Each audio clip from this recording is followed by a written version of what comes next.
welcome to this next video. This one's called We Are Shaped by the Experiences We've Had.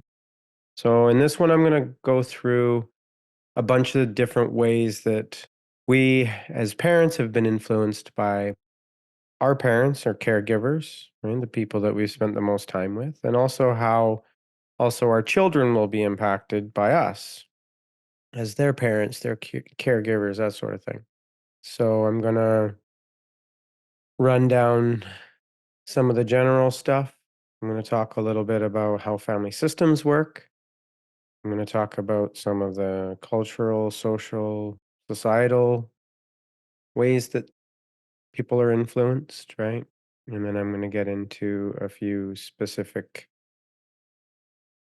maybe types of parents or types of approaches that will shape a child. I mean, anything we do is going to shape a child, and that's not inherently bad or good, but we do want to the more consciousness or the more awareness we have of how we are as people, as well as what we're doing that our children are going to be modeling and learning from, right? They learn most through our examples, right? What they see us do.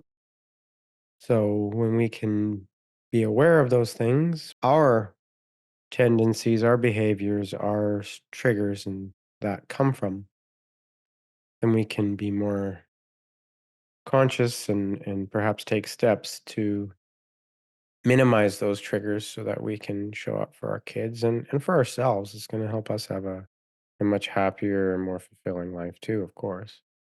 Um, but this is focused on parents.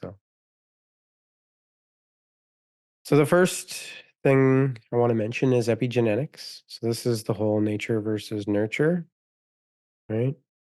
Um, so instead of nature versus nurture, epigenetics is nature and nurture. So this is the idea that through our genetics, through our genes, we inherit certain traits from our parents, from our biological parents. But those traits aren't set in stone. So the nurture part, which is the environment, if you can think of, like a plant, a flower or a vegetable, the seed is the seed, but it really depends on the environment. And do they have the soil they need to grow? Do they have the sunlight? Do they have the water? All of those factors are going to help bring out the best that that seed or child in this case has inherently in them. And all children have some wonderful things inherent in their natures, in their sparks, in their essence. We can't really change what they've gotten through us genetically, right? That's kind of where it is, but we can affect a lot of how we nurture that, right? Which things get the most attention. The biggest the biggest impact on children are going to be the people that they spend the most time with, especially when they're young.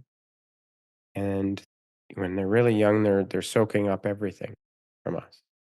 Soaking up everything from their environment, how they're feeling, everything going on. So something as simple as what parents are interested in. So let's say one parent is really into soccer, or another parent is really into ballet, or maybe watching football, or, you know, hiking in the forest. In some ways, that's going to impact our children. They may or may not like it, right? They're still going to have their own choices, but those activities are going to have some influence on the child. And we don't know what that is, but we know that there'll be something, right? And so if we take this even further, there's the sports that a child might get from their parents, but there's also the business mentality. Do they have a good business approach? Do they have a mind for business? Right? They're going to pick that up in some ways from their parents. And again, depends on their natural way of being. Maybe they're not interested in business, but it can be nurtured. And this is again kind of always coming back to meeting the child where they're at rather than kind of forcing us onto them as parents and what we're interested in. Other things that are going to have big impacts on them are like religion, spirituality, the way that we treat other people, the way that we our relationships with everything, our relationships with food, our relationships with the forest, with the ocean. All of these things are going to have impacts on our kids, right? And it's not about doing it perfectly. As I said in the first video, being ourselves in a supportive, expressive way is one of the biggest gifts we can give our children. But we do want to keep in mind what impacts these things might be having on them. So the next piece is family systems. So I'm trained in Bowen family systems. And so what the basis of this idea of Bowen family systems is that everything experienced in the family comes down the family tree. So all the great grandparents, down to the grandparents, down to the parents, down to the child or children. And of course, it's going to impact each person along the way differently, but it is going to have an impact. And there are certain things that have bigger impacts. Of course, any kind of trauma is going to have an impact, right? Any kind of loss. So that could be, someone dying, often unexpectedly, right? Dying of old age is usually considered a little more natural and acceptable, so to speak, to our psyches. But then there is also heroes. So some families have heroes, maybe a war hero or a woman who supported everyone, who got her 8 children through school, through university, whatever it is. Like there's many different types of heroes. So that's going to have a big impact. And then the overall kind of safety in a family is going to have a big impact as well. So all of these sorts of things. And I'm going to break these things down even more. So the next piece is the culture, right? Also the social atmosphere that the family's in, depending on how safe they feel. Have they moved countries? That's going to have a big impact. If they're in a country where their culture isn't accepted or isn't practiced as much, that's obviously going to change um, their dynamics, right? A lot of children have their parents kind of in their old culture where they came from, and they come into another country like Canada or something, and there's a very mixed culture. And then there's also the geographical influences. Even just being on the coast near the ocean, that's going to have some influence versus being up in the mountains or in the prairies or whatever. Like all of these things are going to kind of impact the family in a different way. And even what's happening in society is going to have an impact on the family and the children. We just had the Super Bowl um, here, 2024, and this whole Taylor Swift and Kels. I'm not even sure if that's his name, but that's having an impact on sports. It's bringing a lot of daughters to connect with their fathers through football. And it's having a lot of other impacts too, but that's one in the family. Video games, something that's been around, since I was a young boy, but not before that. It was really important that my dad used to spend time playing video games with me when I was a kid. He made an effort. It was a sense of connection. And we also played sports and we did other things, but every generation or a few generations have different things. Technology is a big part of our societies now. I play video games with my son, and it's a time of us connecting and laughing. And we even talk about what's happening in the games as part of understanding life. So there's can be a lot of value in that. No, I think really with balance, that's important, but it's there. And then of course there's bigger things that are going to impact the family and the experiences we've had that shape us. And those are going to be wars. Especially if the wars are in the countries near us or the ones we're in. So like the Second World War or for Korea and the Korean War or Vietnam, that completely shapes families' experiences. Right? They might be living in fear or terror. They may or may not trust authority. They might not trust their neighbors. That's gonna. It's all stored in the nervous system of each person, and that gets passed down both through the genetics in a sense, but also in just how people live. They don't trust other people and they're cautious, they're suspicious maybe of their neighbors. They can never relax because they couldn't. The nervous system is always in fight or flight, survival mode, and that's learned. It doesn't even have to be said out loud. It's just learned in like, oh, I can see how mom and dad are. They're always on edge. And then the children learn that, right? Same with famine. If there's not enough food, when there's that survival need, that instinct, it's going to change the temperature of the environment that the family's living in. And that's going to impact generations down. Even if currently you're not living in famine, you might still be carrying some of those patterns inside of you. Right? And then the advent of social media and worldwide, news and information with the internet, that changes things.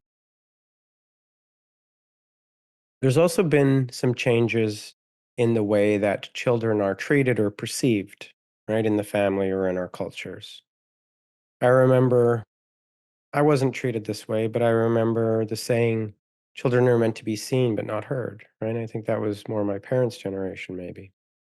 So there's this idea that children are there, but they're not really fully people. They're not respected. They're basically supposed to just behave and do as they're told and all of these things. And I think, at least in the culture that I'm in, that's changed a lot. But that sends a very different message to a child when they're always basically being told that what they have to say isn't of value. They don't know what they're talking about, right? They can't express themselves. These are all the messages that sort of mentality might send to children. And then those people might grow up and send those same messages to their children. It could be the same with emotions. Maybe emotions are to be avoided in a family. If things got too intense and just to survive, things had to be calmed down. Otherwise, people just couldn't live. They couldn't calm their nervous systems down. They couldn't think clearly. So we just never get emotional. If anyone gets emotional, then everyone basically is like, shh, stop. It's not accepted. Then there's something that's more of a new phenomenon, the helicopter parent, the parent that's always there protecting their children no matter what. And there's nothing wrong with protecting our children, but if we're always protecting them, they don't learn to navigate the world and the dangers themselves. And of course, we're not going to let them run out into traffic and get hit by a car. That's not the dangers we're talking about. But if they fall down on the playground, they learn from that. They learn that their body has limits, but also that they can get hurt and they can pick themselves up, have the emotions, which is often a way of the body releasing kind of the upset, right? So we don't necessarily want to stop them from having those emotions, but they will look to us. I remember on the playground, your child will look to you to see how you respond when they fall down. Is mom and dad getting upset? Am I going to get a lot of attention if I cry and be really upset? I often wouldn't respond in a big way. My son soon learned to pick himself up. And if he really was hurt, and as parents know, you can start to tell the difference in the sound of the crying, the tone that the child has. You attune to your child. And then you do help them in those those circumstances, right? It's not that you neglect them. There's a balance. Some families grew up in big and loud households, maybe lots of extended families around, right? So even certain cultures are louder than others, right? And the Italians and Spanish are often very loud, boisterous people. So our nervous systems are going to be very used to that, right? Because we were surrounded by it as children. But somebody who grew up in a quieter family didn't have a lot of big emotions, didn't express freely and maybe loudly or with anger. Their nervous systems aren't going to be able to handle that sort of environment in the same way. And then what are the judgments around emotion in the family? Are you allowed to be sad? Are you allowed to be angry? Are you allowed to be confused or not?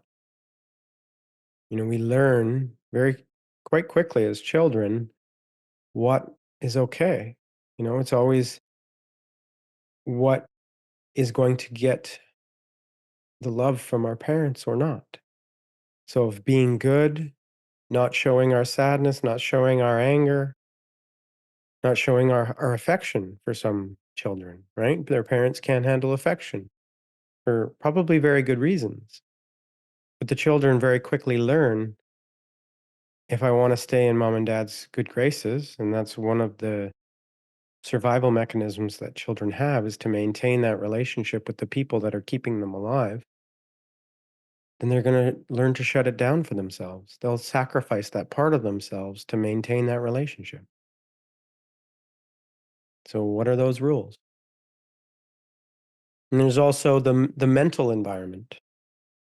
So, are certain topics not allowed to be talked about in the house?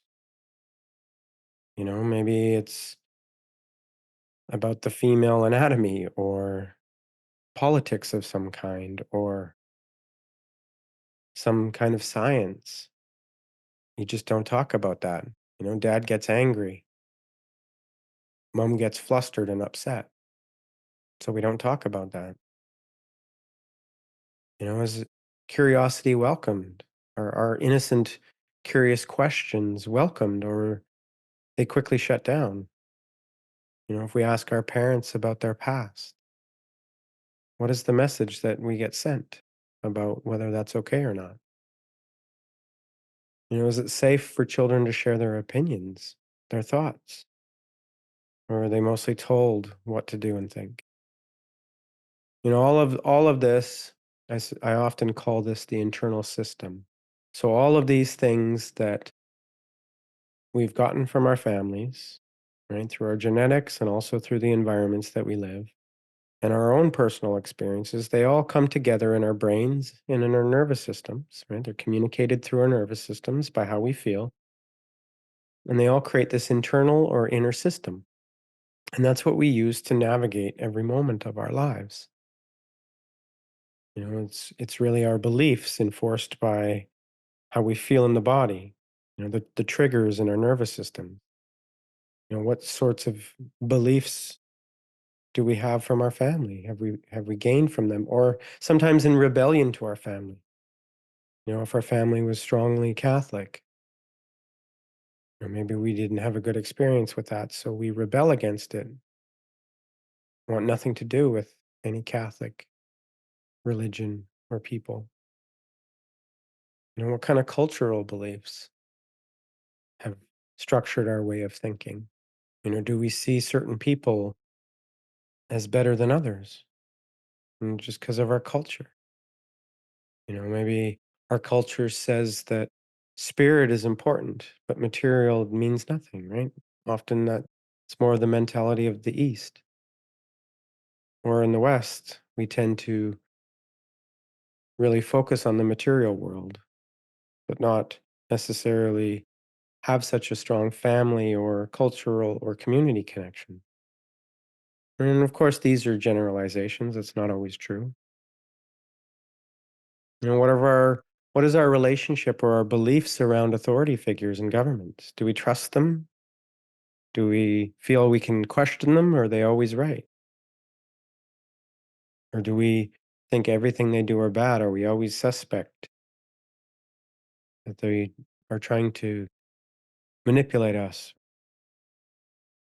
And what is our general belief or approach to people? Do we generally trust people? Do we feel that most people actually want to help us, to support us? Or are they to be looked at with suspicion, uncertainty? Every man or woman for themselves. And what about the belief of the world in general? You know, do we believe that the world's improving, that it can improve?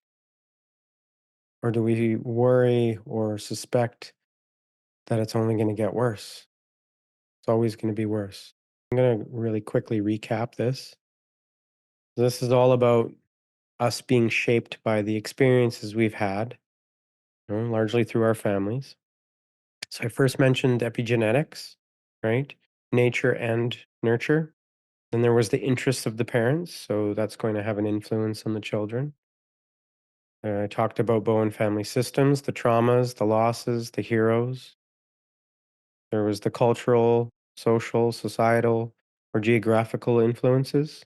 Next, there was the, how are children treated or perceived in the family or in the culture? Are they meant to be seen but not heard? Or are they invited in as part of the whole system, the whole, are their opinions valued and welcomed? Or are they children looked at as little beings that don't know anything good for themselves, so they must be protected and guided every single step of the way? And there's the emotional environments. How safe is it to have emotions, to express emotions? Are some emotions okay and others not? Is loud expression too much for the nervous system? Or is more quiet expression feel unsafe? Do people always have to be busy and have noise? Are there any judgments about emotion, about being emotional?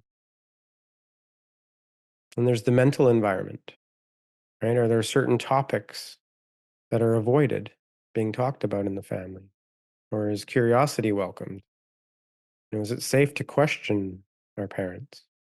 Are our parents okay to be wrong? And then the last piece was about the beliefs. So the beliefs are a combination of our thoughts or our ways of thinking enforced by our emotions, right? Those strong emotional memories are connected to certain ways of thinking or certain memories. Those are often strongly tied to religion or cultural beliefs. There might be some around authority figures, might be beliefs about people in general or about the world in general. So I share all of this for you to consider, right? There is no right or wrong here. It's really just about awareness, about realizing what has been impacting us. And maybe we need help to figure that out. You know, with emotion, often that's needs to be unpacked slowly with safety because it's the lack of safety, the lack of space to explore these things, to be allowed to express, to be allowed to think in certain ways that have gotten us to this place now. Our parents or our guardians or our caretakers, whoever it is, maybe our teachers, right? We spend a lot of time with teachers as well. Maybe it wasn't safe for them to hear about certain topics. It would trigger them emotionally. And so then they would shut it down when they heard it because it was upsetting for them to hear. So we can become aware of some of that for ourselves. We can start to lessen its impact on the way that we show up as people. And then we can also take that awareness and understanding and start bringing it into our children's lives. Maybe being a little more accepting of their emotion. Allow them to express how they see the world, how they experience it, and what they think. In my first video, I was talking about how important it is for us to create a space for our children to navigate the world for themselves and make mistakes. That's how we learn. But you can only learn and truly explore ourselves mentally, emotionally, spiritually, and physically when we know we have enough safety that if we do mess up, if we do make a mess of things, that there's going to be somebody there to help right us, somebody who's going to still love us after we cry or get upset, or if we don't do well on the test, or we don't understand something, whatever that is. So I invite you to think about these things and make a list, list all the things that you realize impact you from these things. But often, until we unlock the emotion connected to these things, because emotions and thoughts or memories, they're all combined in memories, and often one will release the other. But there needs to be safety, and sadly,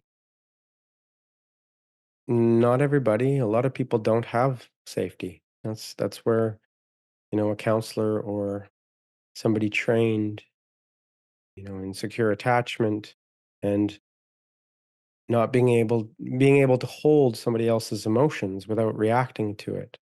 And that's one of the benefits of having a certain type of therapist.